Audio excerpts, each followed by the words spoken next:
Bienvenidos a La Otra Aventura, un espacio dedicado al mundo de los libros. ¿Existe la literatura femenina? ¿Las mujeres escritoras, por el simple hecho de serlo, son más interesantes que las letras de los hombres? No hay letras masculinas ni femeninas, solo literatura. Puesto en claro este asunto, hay que recordar que hace años un boom editorial cambiaba el mercado del libro en el mundo. Las historias escritas por mujeres. Al parecer, esa moda ha pasado y las escritoras de cepa salieron adelante de las trampas del mercado. Hoy aquí hablaremos de algunas mujeres escritoras, principalmente mexicanas, de sus libros y sus temas. Estamos pues en La Otra Aventura.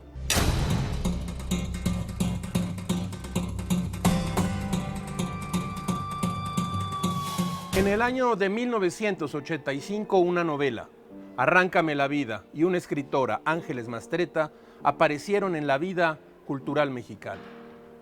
El éxito de Arráncame la vida fue inmediato, como si el público mayoritariamente femenino esperara nervioso el día en que ocurriera la historia de los amores de Catalina Asensio con un cacique de los años 30 y 40 en el México postrevolucionario. Si la escritora y su condición son el eje de la literatura de Mastretta, el saldo final de esta obra en marcha se encuentra, sin embargo, más allá del confinamiento de lo que, no sin cierto dejo despectivo, se llama literatura femenina. El tema de la mujer es el camino, pero el punto de llegada es la visión del mundo que propone la buena literatura. El éxito enciende de inmediato la combustión y el fuego de las suspicacias. Las traducciones a más de 10 idiomas y los cientos de miles de ejemplares que Arráncame la vida ha vendido en México y en el mundo reavivó la vieja fórmula. Si triunfa, no es literatura. No es algo insólito, le ocurrió a Poe, a Balzac, a Amado Nervo, a Jaime Sabines. No menos cierto es el hecho, y más simple y más misterioso, de que en literatura todo gran éxito es inexplicable. El empeño intelectual de Mastretta revela una narradora de gran naturalidad, pero a la vez capaz de complejidades puestas en los pliegues de una prosa limpia, simétrica. Pero la naturalidad no es literariamente natural, sino un proceso largo de combinaciones, de entregas y contenciones que al final producen la ilusión de la facilidad, de la fluidez. A este linaje de escritores y escritoras pertenece Ángeles Mastretta. Hay dos escritoras mexicanas cuya breve producción encierra la calidad literaria y la originalidad. Una de ellas es Josefina Vicens, quien solo publicó 2 novelas, El libro vacío y Los años falsos, ambos reeditados por el Fondo de Cultura Económica en un solo volumen en 2008. Vicens concebía la literatura como un angustioso placer con el que uno siempre está inconforme. Fue una lectora voraz y trabajó arduamente en las letras, pues además de sus 2 únicas novelas, escribió guiones cinematográficos, crónicas taurinas, artículos de opinión y algunos relatos. Muchas veces firmó con sus seudónimos Pepe Faroles y Diógenes García. La otra escritora es Amparo Dávila, quien ha escrito cuentos y poemas. Su obra está reunida en ediciones recientes también del Fondo de Cultura Económica. Los cuentos de Dávila suelen retratar infiernos cotidianos con una maestría fuera de serie. En sus relatos, la acción transcurre en espacios cerrados, asfixiantes y oscuros, o si son espacios abiertos, suelen ser lúgubres. En cualquier caso, el horror siempre está agazapado, dispuesto a saltar sobre su víctima en cualquier momento. La obra de Dávila ha sido calificada como del género fantástico, pero más bien ha usado a seres fantasmales para reforzar la realidad. Busque a estas 2 autoras. No se arrepentirá de entrar a estos mundos oscuros, sórdidos y lúgubres. Abramos la puerta nacional y observemos el mundo. Hablemos de otras autoras. Mary W. Shelley, la autora de la muy famosa Frankenstein o El moderno Prometeo, que usted podrá encontrar en múltiples ediciones. Shelley escribió este clásico de la literatura cuando solo tenía 18 años. Estaba vacacionando en Suiza con su marido. Era verano y el clima lluvioso no les permitía hacer paseos. Entonces, Lord Byron, su vecino, les propuso que cada quien escribiera una historia de fantasmas. Así fue como Shelley escribió esta maravillosa historia. Shelley también escribió las novelas El último hombre y Perkin Warbeck, así como poemas y crítica literaria. Pero evidentemente todos la recordaremos por la creación de una criatura que nace de materia inerte, pero se convierte en un ser humano a medida que adquiere el lenguaje. Sin embargo, su soledad, así como el horror y desprecio que produce su contemplación a las demás personas, lo terminan por convertir en un ser brutal. Mary Shelley afirmó que la invención no consiste en crear desde el vacío, sino desde el caos. Otra autora, Carson McCullers, esta escritora estadounidense, explora en sus obras el aislamiento espiritual de los inadaptados y marginados del sur de los Estados Unidos. Tiene varias novelas y cuentos como El corazón es un cazador solitario, Reflejos en un ojo dorado, La balada del café triste, Frankie y la boda, entre otros. Su propia vida fue tormentosa. Se casó a los 19 años con Reeves McCullers, con quien mantuvo una relación compleja y llena de contradicciones, con rupturas y reconciliaciones constantes. Además, solía tener relaciones bisexuales que provocaron varios escándalos en la sociedad de su época, que la acusó de ser patológicamente adicta al protagonismo. Y por si fuera poco, sufrió de varias enfermedades físicas y psicológicas. Por lo tanto, no es de extrañar que en sus obras exista la incomunicación, la soledad, el desasosiego y lo grotesco. Demos un rápido vistazo a algunas escritoras que se han abierto paso en el mundo editorial y han creado un público con sus libros. Desde hace muchos años y libros, Carmen Boullosa agrega títulos a una obra en marcha. Para Boullosa, la narrativa, sea personal o histórica, significa exploración, estudio, profundidad. Boullosa también ha escrito poesía. Hace apenas unos meses, la editorial española Hiperión publicó La patria insomne, un diálogo con el interior atormentado de una voz poética.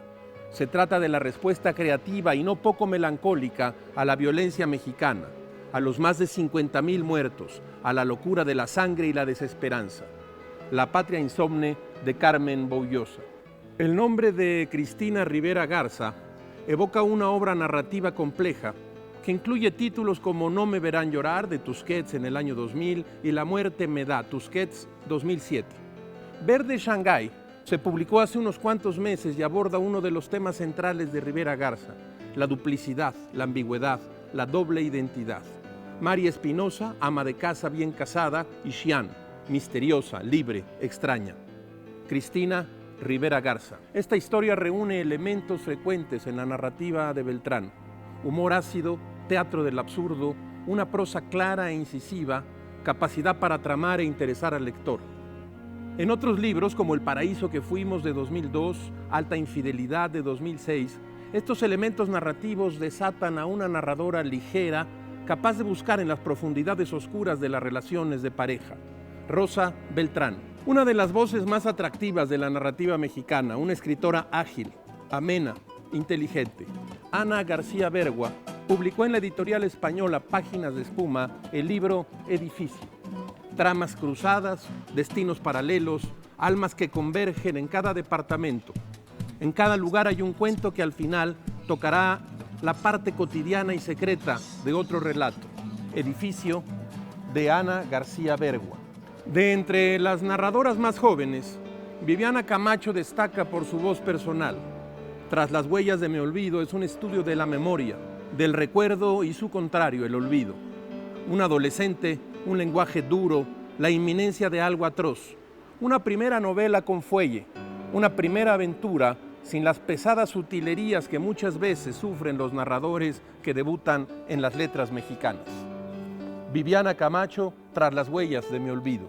Tramas extremas, escenarios sombríos, un tanto sórdidos, personajes solitarios, voluntades radicales y no pocos rencores, son algunos de los rasgos de los libros de Norma Lazo, una de las narradoras más legítimas de nuestras letras. Propongo aquí, de Norma Lazo, El dolor es un triángulo equilátero, publicado por Calle Arena en el año 2005. bajo esta frase admonitoria: el tamaño del dolor es proporcional a la magnitud de la esperanza. El dolor es un triángulo equilátero. Norma Lazo.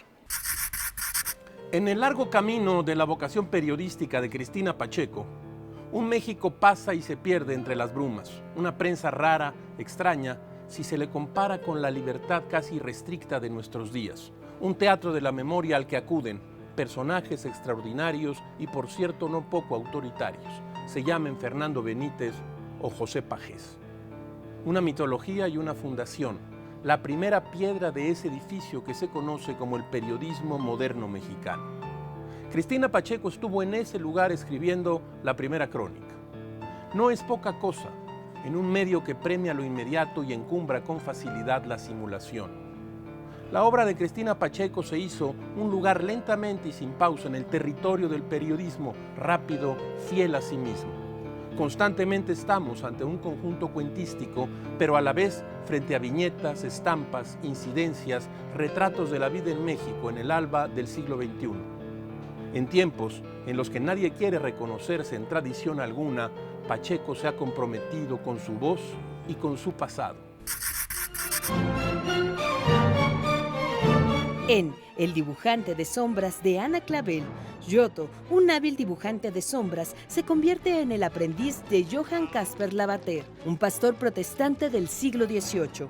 Como en otras novelas de Ana Clavel, en estas sombras el deseo acecha entre los personajes, la búsqueda de la carne, la realización sensual de los sueños.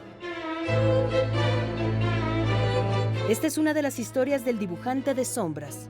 Solían verse los tres por la noche, cuando el pastor Huber y su esposa llevaban ya un par de horas dormidos y las gemelas dejaban cojines en las camas simulando los pequeños bultos de sus cuerpos y corrían a deslizarse por la escalera de mano que ellas mismas habían confeccionado. A menudo no hacían sino permanecer juntos, piel con piel, escuchando la respiración tenue de los otros. A menudo se amaban también, en una encarnizada lucha e inusual maceración de tres cuerpos. Hubo una noche en que no supieron en qué momento se quedaron dormidos afuera de la cabaña. Una luna llena en lo alto refulgía con una claridad enceguecedora. De pronto, Elí sintió frío y se levantó a avivar el fuego que Giotto había dispuesto a pocos pasos de la estera donde se recostaron. Cuando Elís regresó del depósito que estaba en la parte posterior de la cabaña, Clara y Giotto se habían despertado. Silenciosos y embelesados, todavía abrazados, contemplaban el firmamento. «Mira, Giotto», dijo Clara señalando la luna. «Está iluminada que parece más bien un hueco por donde alguien nos observa, y la oscuridad nos rodea. ¿No te parece que es como si estuviéramos en el interior de una gran cámara oscura y la luna es un orificio por donde se cuela la luz?» De estas y otras tramas oscuras habla el dibujante de sombras. El público encontrará en esta ventana un escenario por el que pasan como ráfagas la felicidad y la desdicha de escribir, gajes del oficio, aforismos, frases, máximas. «Ah, el eterno femenino», decía aquel señor cuya mujer nunca acababa de morirse, Alphonse Allais. Hemos llegado al final de esta emisión y esta aventura. Soy Rafael Pérez Gay y los espero la próxima semana. Abres una puerta y detrás de ella aparece un mundo. Eso es un libro.